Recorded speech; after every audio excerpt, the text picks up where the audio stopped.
Bueno, en primer lugar, obligatoriamente el agradecimiento a FEMULP y la organización, digamos, de todo este evento, que ha sido realmente excelente. Y en nombre del Fons Català también, pues un saludo por parte de nuestra junta directiva, de nuestro presidente y nuestros alcaldes, que ya les explicaré pues el Fondo Catalán qué es, pero somos precisamente pues una asociación formada por gobiernos locales. Bueno, yo quería abrir un poco el foco en esta intervención, porque a veces damos por supuestos algunos elementos que quizá no todos tenemos o no tenemos la misma información, y por lo tanto yo creo que es importante identificar un poco qué es esto de la cooperación descentralizada y un poco la trayectoria que hemos tenido, al menos en el caso de España, para que nos situemos todos en el mismo punto de partida y a partir de ahí dar algunas ideas también que nos pueden ser de ayuda. Bueno, yo quería situar un poco este fenómeno de la cooperación descentralizada como una política pública que se está desarrollando, en el caso de España, pues como cualquier otra competencia municipal que tienen los municipios. Esto es relativamente reciente, porque el tema de la cooperación descentralizada es una política bastante nueva. España, hace pocas décadas, pues era un país receptor, no un país donante, y por lo tanto hemos tenido que aprender también en todo este camino hasta convertir esta política en una política más de las que realizan los municipios.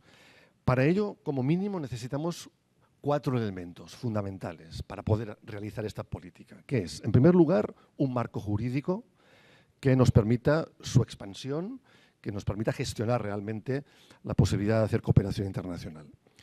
En segundo lugar, unos recursos estables, es decir, un presupuesto que esté incluido cada año en los presupuestos municipales y que se consolide a lo largo del tiempo.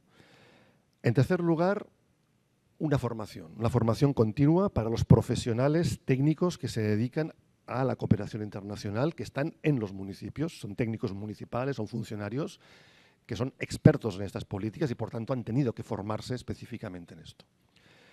Y en último lugar, pero no menos importante, que exista también un entorno social favorable al despliegue de estas políticas. Es muy importante que la población entienda que la solidaridad es necesaria y que también forma parte de las políticas locales, que no debe ser una competencia exclusiva de los estados o de otras administraciones. Por tanto, ese entorno social favorable también es importante porque al final tenemos que apoyarnos también en la población para hacer una buena política de cooperación internacional. Les voy a dar unas cifras muy rápidas de cómo se distribuye un poco esa cooperación en el caso específico de Cataluña, que saben que es una comunidad autónoma dentro de España. Nosotros trabajamos sobre 3 grandes ejes normalmente, que es la cooperación al desarrollo, para entendernos los proyectos clásicos de cooperación, de inversiones públicas en salud, en educación, etcétera, todo lo que hemos estado viendo estos días. En segundo lugar, la sensibilización, la educación por la sensibilización de la población en estos temas, es decir, explicar por qué es importante pues conseguir los objetivos de desarrollo sostenible, por ejemplo, ¿no? O porque es importante cuidar nuestros recursos naturales. Y en tercer lugar, lo que llamamos acción humanitaria.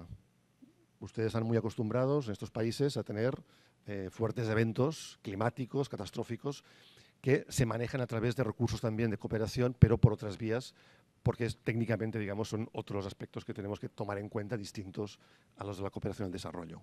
Nosotros dedicamos básicamente el 50% de los recursos a cooperación al desarrollo, el 30% a educación y sensibilización y el resto, 20% aproximadamente, acción humanitaria. Esto es un poco el reflejo, la foto grande de cómo se dedican los recursos de cooperación internacional en Cataluña. Por regiones de intervención es cierto que el mundo ha evolucionado y Europa cada vez en los últimos años ha mirado más hacia África. Los recursos se han destinado cada vez en mayor volumen al continente africano más o en detrimento del continente americano. Esto ha sido así, esto es una realidad que se puede ver en los números. Aún así, la zona, especialmente de Centroamérica y Caribe, quizá algo menos la parte de América del Sur, parte andina, pues también sigue siendo un área geográfica prioritaria.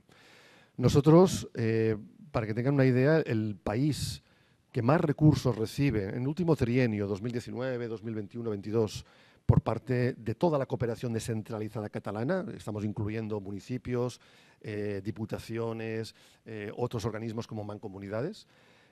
El país que más recursos ha recibido es Colombia.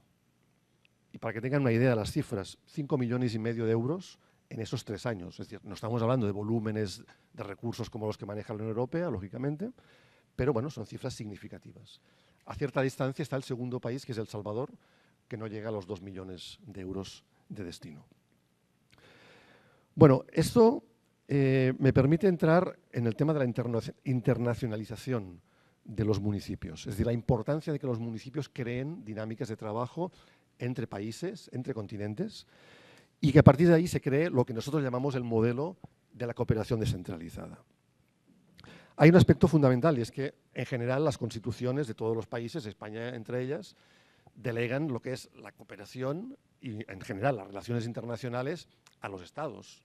Es decir, las constituciones, en principio, dicen que la competencia exclusiva de las relaciones internacionales depende de los estados. Pero hay un principio de autonomía local que nos permite abrir una rendija y por ahí se coló de alguna manera el tema de la cooperación internacional. Es decir, que en algún momento jurídicamente se estableciera que los municipios pueden también realizar relaciones internacionales, entre ellas las de cooperación, pero también todas aquellas que tienen vínculos relacionados con la diplomacia de ciudades, con bueno, encuentros como el que tenemos aquí, por ejemplo, que también de alguna u otra manera se puede regular a través de leyes específicas y de reglamentaciones. Y eso ha sido así en el caso del Estado español. Tenemos ya leyes de cooperación autonómicas, por ejemplo, ¿no? En la mayoría de las comunidades autónomas se está regulando ese tipo de política y, por tanto, eso nos permite ya tener un marco jurídico con el cual desarrollar la cooperación. Hay 3 aspectos, además, 3 factores, digamos, que ayudan todavía más a entender que efectivamente los municipios deben hacer cooperación, que prácticamente ya hoy en día es una necesidad. La Agenda 2030 es uno de ellos, es evidente. La Agenda 2030 nos incluye a todos, no es una agenda de los estados, es una agenda de todas las administraciones públicas y evidentemente del sector privado, de la ciudadanía, etc. Ahí están incluidos los municipios. Es decir, no se puede conseguir los objetivos de desarrollo sostenible sin que los municipios formen parte de esa consecución de objetivos. En segundo lugar, las plataformas que se han ido creando de gobiernos locales a lo largo de los últimos años y décadas, ¿no? CGLU, FLAGMA, etcétera, etcétera. No hace falta nombrarlas. Y también, muy importante, la creación cada vez mayor de discursos comunes, de cierta bibliografía sobre el tema y sobre todo de observatorios que existen, que se pueden consultar, que están en Internet y que crean ya una dinámica de trabajo sobre cómo se puede hacer una buena cooperación desde los municipios, con diagnósticos, con indicadores, etc. Estos observatorios son un instrumento muy importante porque marca un punto de salida, digamos, sobre qué podemos hacer y a dónde queremos llegar. Bueno, inicialmente, cuando los municipios comenzaron a hacer cooperación, se preguntaban, bueno, ¿cuál es nuestro rol? ¿Cuál es nuestro papel? Cuando no sabíamos todavía qué era exactamente eso de la cooperación descentralizada, replicábamos el modelo de las ONGs, que eran los expertos en ese momento en cooperación, ¿no? Las ONGs, las agencias humanitarias. Entonces, los municipios hacían pues, lucha contra la pobreza, solidaridad en un sentido muy global, pero claro, no somos ONGs, somos otra cosa distinta. Por tanto, tenemos que buscar cuál es nuestro nicho de trabajo para hacer una cooperación específica relacionada con el encuentro entre municipios del norte y municipios del sur, ¿no? Del centro o la periferia, o como quieren ustedes llamarlo. Entonces, había que buscar unas formas de política de cooperación específica para esos actores. Y a partir de ahí, nosotros hemos identificado al menos 5 elementos que forman parte de la cooperación descentralizada, que los municipios son los únicos prácticamente que pueden hacer ese tipo de acciones. No la pueden hacer las ONGs, no la pueden hacer otros actores de cooperación. Entonces, ese es el valor añadido que puede tener la cooperación descentralizada. En primer lugar está el tema del fortalecimiento institucional. Es decir, una cooperación que ayude a fortalecer a los gobiernos locales, a sus autoridades locales y también a sus equipos técnicos. Eso, en principio, somos nosotros los expertos, es decir, quienes podemos intercambiar experiencias de ida y vuelta, evidentemente. No se trata de que España le explique a Bolivia, Colombia o a Brasil cómo tiene que ser sus municipios, no, pero tenemos una experiencia común, porque estamos gobernando municipios. Entonces, a partir de esa experiencia es que podemos trasladar todas las iniciativas que se desarrollan en unos y otros países y con eso compartir y mejorar nuestros gobiernos locales. En segundo lugar, la cooperación técnica. Está muy ligada al primero. Cooperación técnica, intercambio entre técnicos municipales del norte, técnicos municipales del sur. En tercer lugar, la creación de redes de actores. Como es un mundo tan atomizado, miles y miles de municipios en distintos países, lo que podemos hacer para mejorar el impacto de nuestras políticas es crear redes. Redes que se conforman de distintas maneras. Tampoco no me puedo extender en eso, pero este es un elemento fundamental. No podemos hacer 30.000 tipos de cooperación internacional distintos. Tenemos que crear redes precisamente para juntar esfuerzos y crear políticas comunes. En cuarto lugar, la autonomía local que comentábamos antes, es decir, ya los estados no pueden hacer solamente políticas de cooperación, deben delegar determinadas políticas también en otras instituciones de rango menor, comunidades autónomas, departamentos, provincias, etcétera, y también los municipios. Porque los municipios hacen mejor el trabajo en algunos aspectos que los estados. Los estados hay cosas que no las pueden hacer. Y en último lugar, muy importante también, la horizontalidad. La cooperación descentralizada es un tipo de cooperación que normalmente se queda.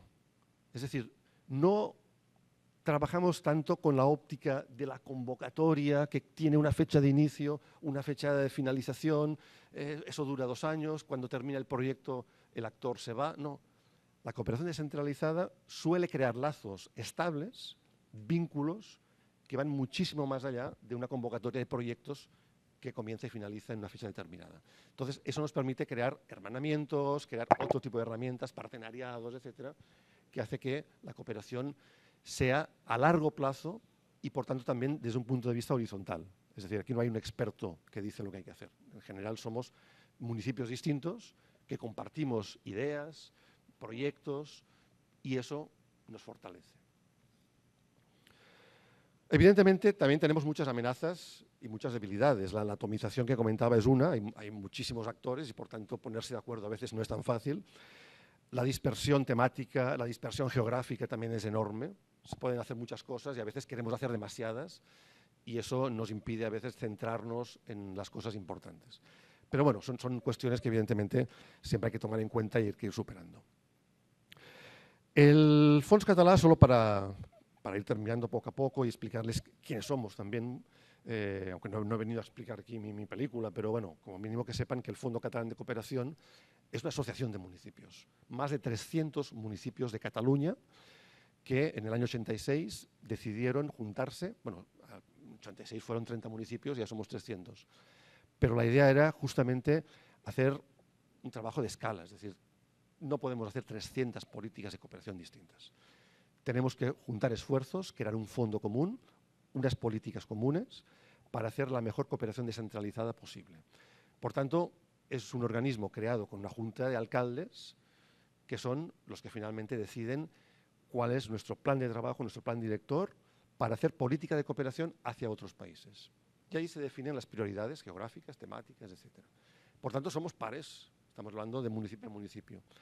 Pero es muy interesante ver que este modelo de los fondos de cooperación, que el Fons Català fue el primero, después se ha ido replicando en otras comunidades autónomas, cada una con su modelo distinto, lógicamente, con sus particularidades, pero el modelo de los fondos de cooperación realmente creemos que tantos años después ya ha sido un éxito, porque los resultados están a la vista, ¿no? Y tenemos incluso una confederación de fondos que regula también a nivel estatal el trabajo que hacen todos esos fondos de cooperación. Bueno, ahora sí, para terminar, decirles que las líneas de trabajo principales que tenemos actualmente, eso ya digamos lo más reciente, es justamente la localización de ODS, es cómo bajar el tema de los objetivos de desarrollo sostenible a nivel municipal, el desarrollo mancomunado, el tema de junta de esfuerzos es precisamente en esta línea de que hay servicios que dependen no solo de un municipio, sino que dependen de varios y, por tanto, todo el trabajo de asociación o de asociativismo para nosotros es fundamental. La promoción de la democracia, todo el tema del pluralismo político, mejorar todas las dinámicas democráticas que existen en todos los países y especialmente en los territorios, que es donde estamos viviendo todos nosotros. Y también hemos acompañado, en este sentido, procesos de observación electoral. Cuando hay eventos electorales en estos países, pues normalmente nosotros también hemos hecho delegaciones para hacer un seguimiento directo de los comicios. Finalmente, la cooperación triangular. También nos parece muy importante que la cooperación nunca dependa de un donante y un receptor, sino que la cooperación fluya entre distintos países donde nosotros, digamos, trabajamos. En este caso, en América Latina, tenemos muchos proyectos en los cuales hay varios países que comparten experiencias, puede ser a través de un proyecto de cooperación, pero finalmente el recurso se maneja y se decide y se comparte entre distintos países de la región. Bueno, esperamos que se vaya consolidando, digamos, todo este trabajo que nosotros apoyamos desde hace muchísimo tiempo a través de organismos también como FLAGMA, ¿verdad? Para nosotros es fundamental este encuentro de trabajo siempre entre pares, entre municipios, y estamos a disposición, evidentemente, para cualquier cuestión que quieran plantearnos ya de manera más directa sobre cómo acceder a veces a determinados fondos o a determinados tipos de acciones que nosotros podamos desarrollar. Muchísimas gracias.